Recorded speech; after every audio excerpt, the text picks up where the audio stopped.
Ситни детали треба да се усогласат за да продолжи доизградбата на новата клиничка болница во Штип. Премиерот Христијан Мицкоски денес, одговарајќи на новинарско прашање, повторно истакна дека не дели се во прашање за да се означи продолжувањето на изградбата на оваа болница, која треба да ги обслужува пациентите од целиот источен регион. Нашата цел како влада е да ги решаваме проблемите. И тоа го правиме, на дневна основа тоа го правиме. Цениме дека клиничката болница, односно клиничкиот центар во Штип, заедно со медицинскиот факултет, студентскиот дом, болницата во Кичево со здравствен дом и реконструкција на клиничката болница Тетово, сега повеќе не можеме да зборуваме за години или месеци, ќе зборуваме за недели.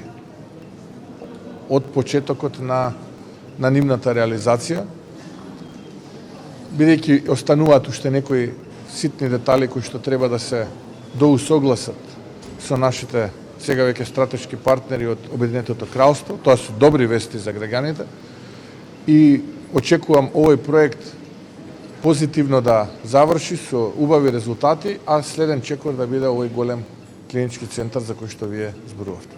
Болницата во Штип се гради речиси една деценија. Изминатите денови се потврди дека согласност за изградба има. Започна да се гради во март 2016 година. Се изградија околу 40% од објектот, но поради непочитување на роковите беше раскинат договорот со изведувачот. Тогашниот проект за Штипската болница беше проценет на 49,3 милиони евра. Во меѓувреме, освен до изградбата на болницата, ќе се започне со изградба на медицински факултет целосно нов и студентски дом кој би бил во поддршка на факултетот со најмалку 200 легла.